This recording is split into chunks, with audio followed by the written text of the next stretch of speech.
not as loud.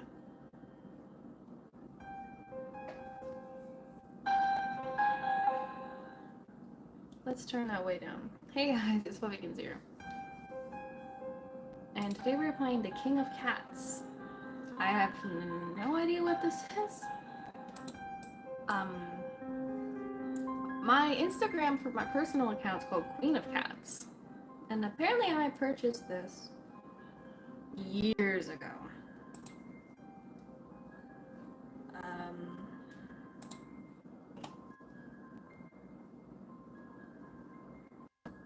Wait, no I didn't.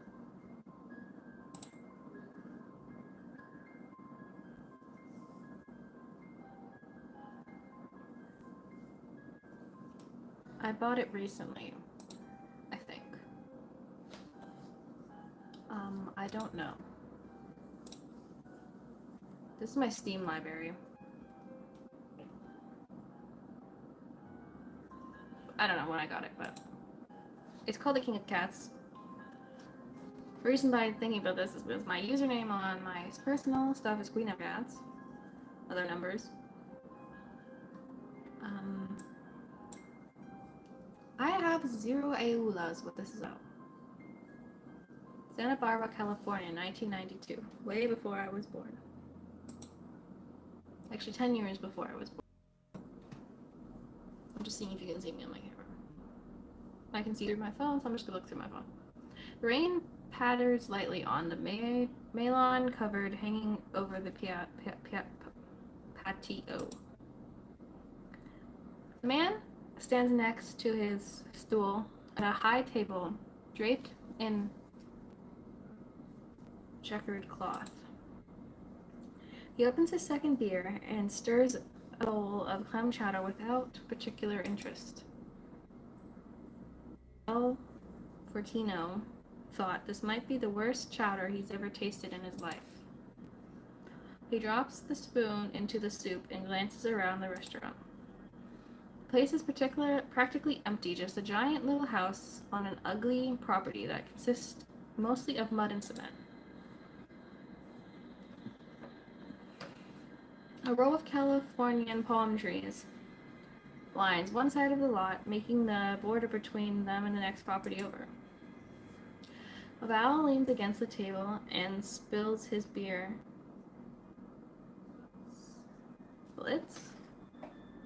Spills? I don't know what that words. And waits. Sips. It's sips. I'm so stupid. 30 minutes and another beer and a half pass before the contract finally arrives. The man parks his car and hurries along through the lot, shielding himself from the rain as he trots along. Finally, I feel like I've been waiting for this all day.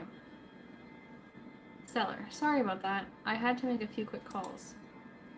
He's a slender man, dressed in khakis and a collared shirt with a zoo logo. Looks like a uniform. The seller brushes the rain off his clothes and sits at the stool directly across from Val. Not a problem. You want some dinner? Something to drink? Sure, why not? I drove 2.5 hours to come here. I could use a bite and a beer. They call over the waiter, and he takes their orders. The man orders 2 beers and asks for a rare steak and a side of baked potatoes. And you, sir? How's the chowder? It's the worst thing I've ever tasted in my life. Waiter's taken back by how plainly Val tells him this. I want something else. Let me get... Ooh, that sounds yummy. Chicken sandwich with honey mustard. Val orders a chicken sandwich with honey mustard. I love honey mustard. You know, I might make that later. I literally have all that stuff. I like a turkey breast, like I said, chicken. Turkey breast, lettuce, cheese, and honey mustard. Warmed up. Delicious. As the waiter leaves, the 2 men wait in silence for a moment. So, I hear you're in the market for cats. Are we talking about meow meow cats or someone else? That's right. And I also hear that my zoo cat won't do. It has to be a special cat. Are we not talking about kitties, like kittens, cats, regular cats, you know? Like, I'm gonna move my camera for a second. Like those. Like that.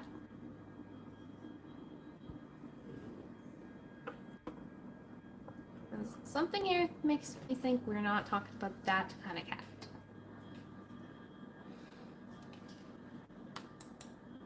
You heard right. The man folded his hands on the table and smiles. I have something that will make your partners very happy. These cats are really something else. I got him out of the oh my gosh, I'm sorry. Whatever, that word, it won't let me, my mouth won't let the words come out. The zoo. San Diego Zoo, just in time. Another few hours, we won't have been having this conversation. Geesh, bad. Yeah, the whole litter of them. Even the cubs. Naturally, if you take them all, I'll cut you a nice discount. Naturally. So, what do you say? You want the whole lot? What kind of cats? Are we talking like panthers? I like panthers. They're cute. The waiter arrives again with their food and drinks. He lays out the steak, potatoes, and 2 beers in front of the cellar, and then puts down Val's sandwich. You gentlemen enjoy. And stay silent. The men stay silent until the waiter walks out of earshot. So, how's the sandwich? It's actually not bad. I could come back here another if I found myself in the neighborhood. Val pulls a checkbook out of his pocket and lays it on the table. Let's discuss these cats. This seems so shady. What is going on here? You got a pen? Well, do you? I have a pen. Okay. Odd. When Val arrives back at his hotel room, he goes straight to the phone to make a call to his online friend and business partner, David Kempt, Doctor of Wildlife Biology. Yeah, these aren't cats. These are wild. Tigers or leopards or jaguars, that kind of thing. I'm gonna guess it's a panther, which is my wild guess. The man on the phone speaks with a gruff and short tone. Hello? David, it's me. I'm at the cellar. The deal seems legit. The man on the phone breathes a sigh of relief. Excellent. How many cats did you buy? About a dozen, mostly cubs. For what I understand, the adults teach their cubs. So we're just going to put the whole litter down. Even the cubs? These people are the real animals. What a novel statement. Somebody should make a movie about that idea. Hey, I'm serious. Didn't they? Like, Planet of the Apes? I did not like that movie. How can you live with yourself after murdering a baby animal? Alright, Dave, I get you. I'm just messing with you. I know. Are you making agreements with the longshoremen? Yep, I'm on it, Dave. Is everything lined up in Tawana? Naturally, only the former colleagues pointed me to a gentleman by the name of... Well, I don't remember. Something Spanish in any case. He wants as many cats as he can get. Excellent. I'll call you when we're about to leave the port. No. Call me as soon as you get things set up. I want to come along. On the ship? You gotta be kidding me. That's gonna look suspicious. Don't care. This is a major investment, and I want to see it through. Also, I'm bringing a blind friend. Her name is Lindsay. I think you'll get along with him. He's a nonsense kind of guy. Okay, so Dave. I'm also bringing Joey along. What for? If we get in trouble with any local authorities, he'll come in real handy. He's got connections in California. He'll use them to put out any fires, so to speak. Alright, I'll call you as soon as we have a shipping date. Good. I'll see you then. Ben on the other line hangs up the phone. Val sits in the silent hotel and stares out the window. The rain is coming down, harder now than before. He doesn't like the idea of David coming along for the ride, let alone 2 of his lackeys. But two third shareholders and bigger money spender, David is technically the boss. Val has no power but to make suggestions. He picks up the phone and calls the longshoreman to arrange transport for the newly bought cats. What is so scary about this game? I want the spooky stuff.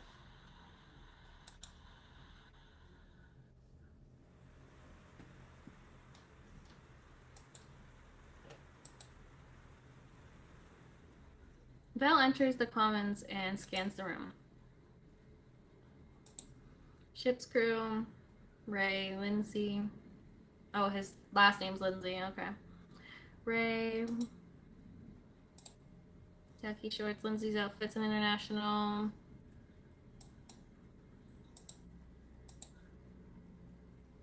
Joey,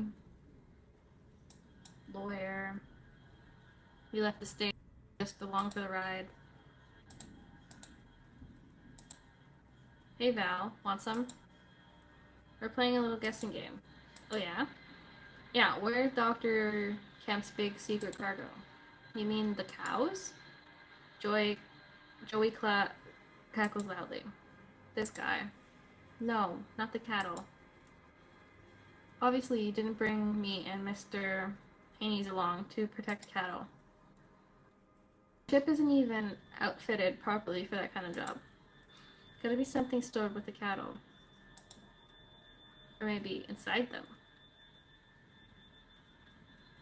Interesting. If it's just beef for some Mexico zoo.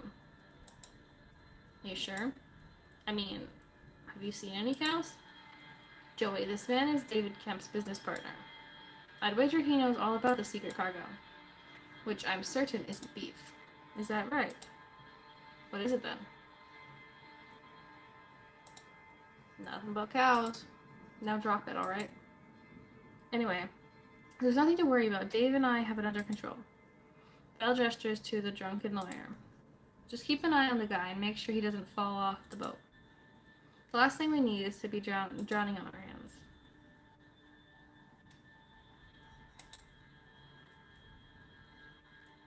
Let's disable auto.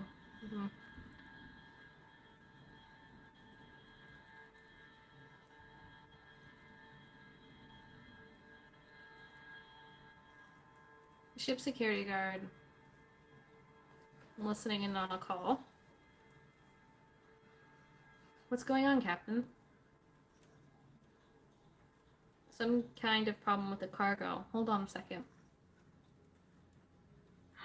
The audio is assorted and difficult to understand.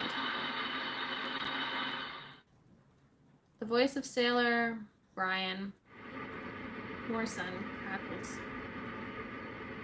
The cargo hold over. Say that again, you're breaking up. Over. There's something wrong in the... I don't know what's going... Say again. Over. I don't like this, Frank.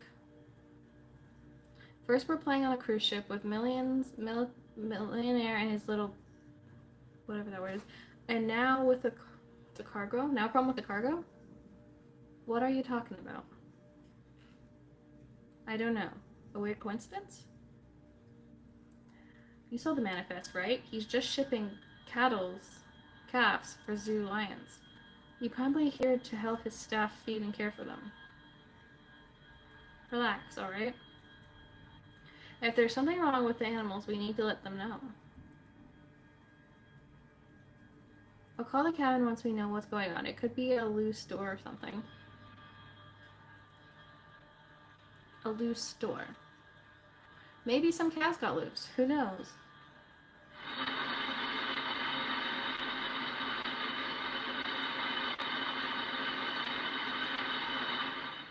Send somebody down with chains and padlocks. Over.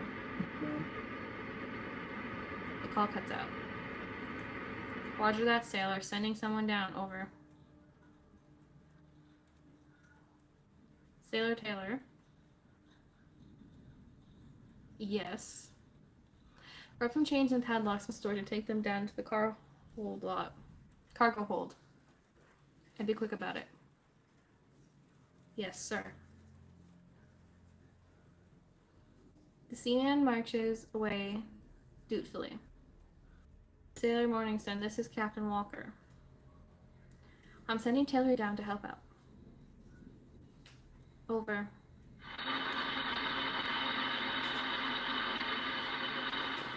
Brian, do you read me? Over.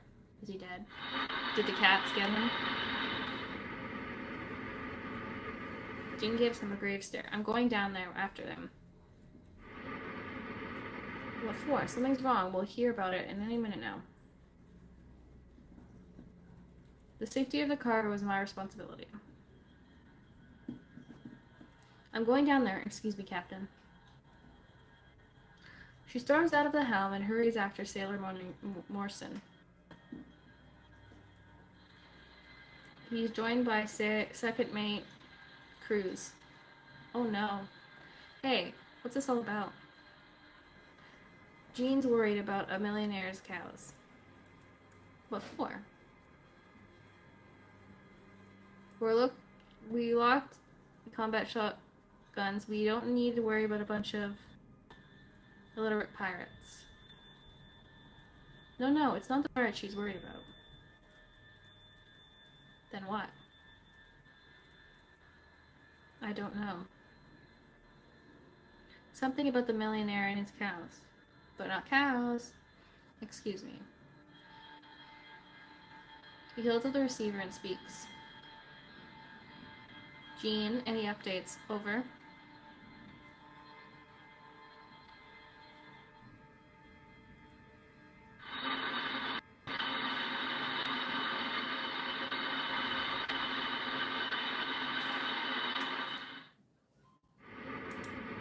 Let me just save real quick.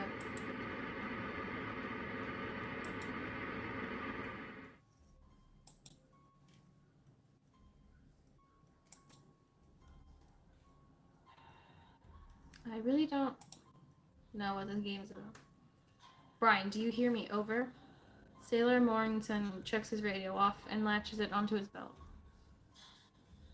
He scans the whole tranquilizer rifle, trembling in his hands. The cargo hold is dimly lit. Several light bulbs seem not to be working at all. The exit is only a few yards away. And stops with the thunder around the metal hull. He slowly reaches the door. Someone on the other side spins the valve and swings it open. There's a man on the other side. Brian leaves the tranquilizer rifle at the stranger. Hey, chill out, it's me. Geesh, Eric, you scared me. He lowers the rifle. Come on, let's get out of here and lock the door. What's going on? There's a bunch of cats loose. Cats? What are you talking about? Big orange tigers. Oh, they're tigers, not leopards. Okay. Did you tell the captain? Of course I did. Now grab those chains and come on.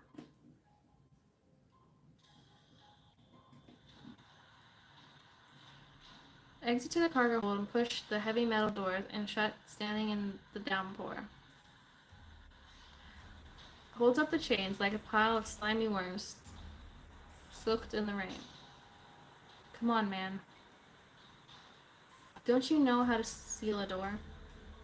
Give me the thing. Eric hastily dumps the chains into Brian's hands. Brian lifts the heavy chains and heaves them over the valve. The valve twists, the door creaks open, and the slides ajar the weight of the chains. Shoot! Push the thing! Shut. The door flings open, smashes into Brian, sending him stumbling backwards. Uh-oh. He points at the tranquilizer rifle in the general direction of the door and fires. The dart clings against the... Nothing was visible, the shadows behind the open door creaking in the rain. Something growls from inside. The tigers! Uh-oh. Brian reaches the bolt tranquilizer rifle and finishes around the pockets of another dart. Shoot the thing, man. Shush, let me. A tiger lunges out of the shadows without a second, and it moves with incredible speed. It's gonna get you. It grabs Eric and tackles him to the deck in the falling rain. Big Cat is locked in its snarly jaws around... Oh no. Oh no! That's violent. The animal drops his dead body on the wet deck and turns its head back to Brian with the diluted eyes. He doubles back the cargo door, squeaking against the metal, the tiger's paw pattern behind him.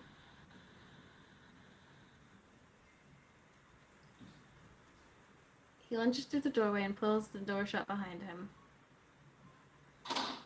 It shuts with such force that it nearly bounces back ajar. Yikes. That guy's dead. He tries to seal the door, but slips off the wet valve. Come on.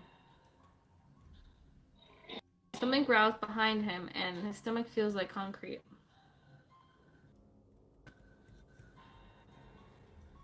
He turns around slowly and to make himself look bigger, and he squeezes in horror when the rest of the litter in the cargo hold.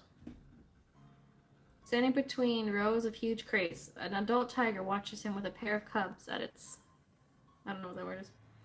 Another dozen feet back, there's another family of tigers, 2 adults and some cubs. Brian does not count them all. The adult is frozen in the walkway posture with dilated eyes fixed on him curiously. Somewhere in his mind rises with a cat playing with its toy, and the terror becomes extreme.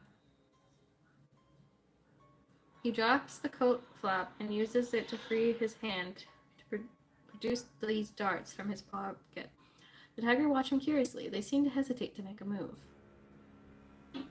Brian can hear the big cat outside clawing at the door. He fixes his rifle to the nearest adult cat. Doing that's going to be a mistake, buddy. Then he chambers one dart, clamps the other between his teeth. He mutters through his clenched jaw.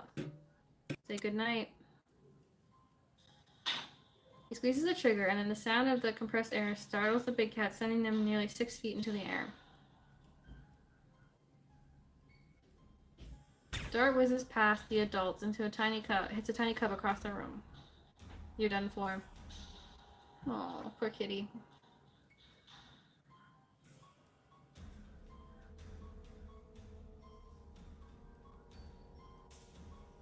His eyes seem to be a giant firestorm breaking down upon him. I told you that was a bad idea there, Brian.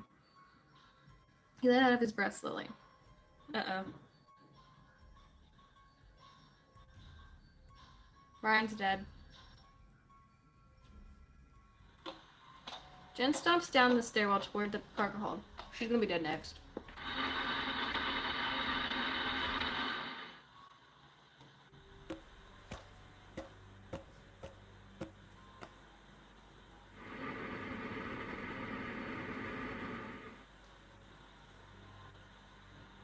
Oh, Brian makes it out. Somehow.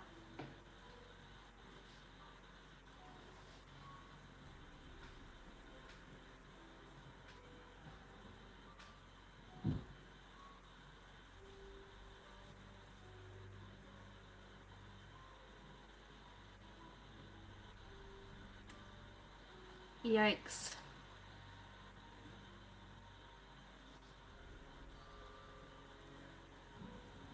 Doesn't mind the tranquilizer dart.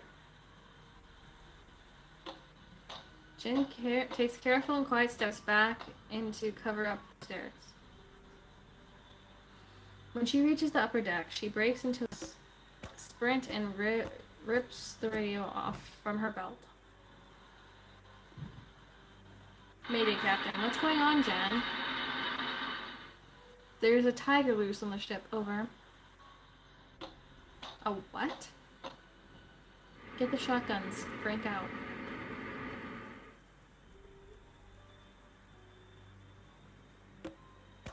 With the three men at the counter and drinks, someone sprints past the window.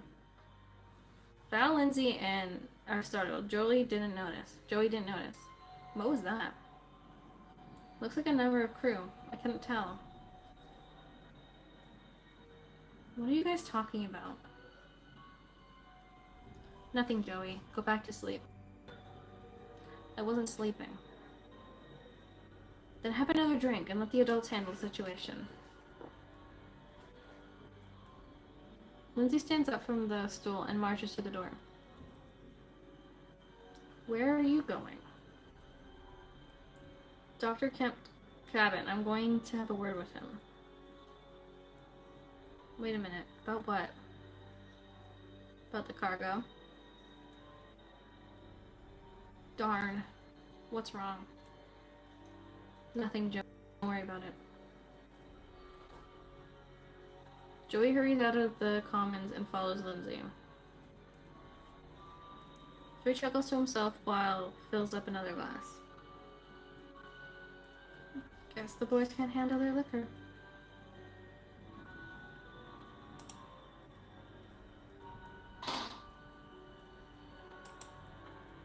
Okay.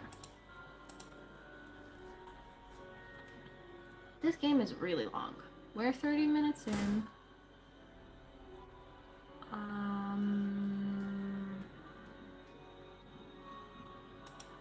I'm gonna Google this real quick. Game seems like it's really long.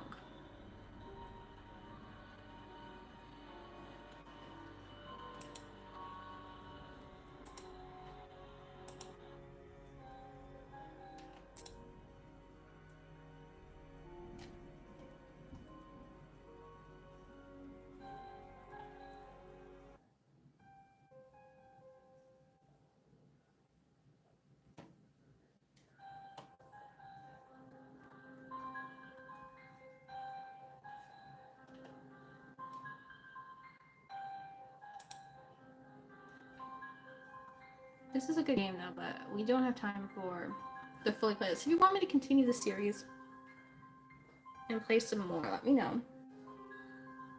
I am morbidly curious what's going on here, but this game is way too long.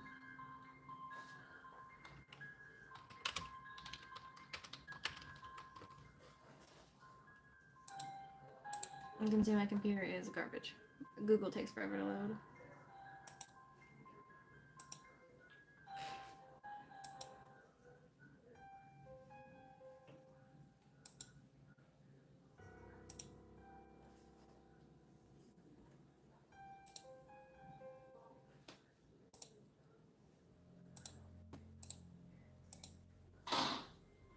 Can I skip?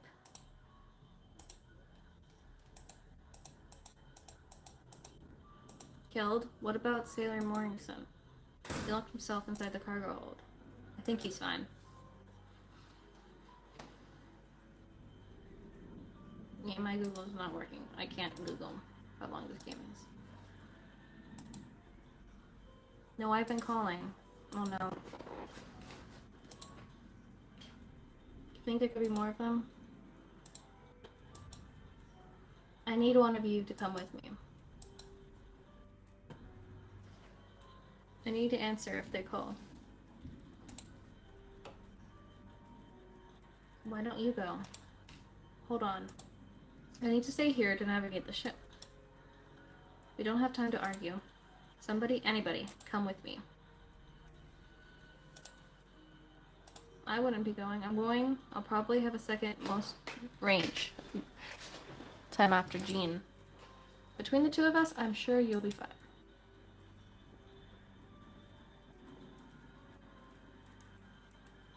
I think the captain should stay by the ship.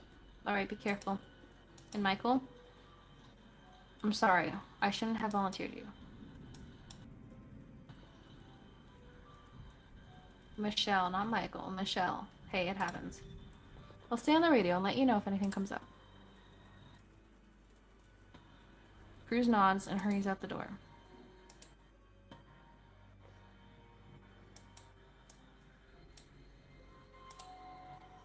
It's Val. He observes a latch to the door behind him.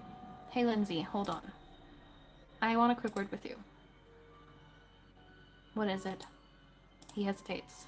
I wouldn't bother Dave if I were you. He's a bit, irritable about this whole thing. You think I'm worried about him firing you? Lindsay scoffs. If you don't want to be upset with your friend, why don't you tell me what's in the cargo? Alright, look. I'm sorry about evasive early, but Dave made me swear silence. We're actually shipping, tigers. Man-eating tigers. Excuse me? Yeah, I know. I was telling the truth about them being tranquilized. I guess I don't have to give them much. I'm assuming there was never an actual vegetarian involved. Dave thought he could figure out Joseph's amount of his biologically degree. Lindsay rolled his eyes and laughed humorously. I don't believe this.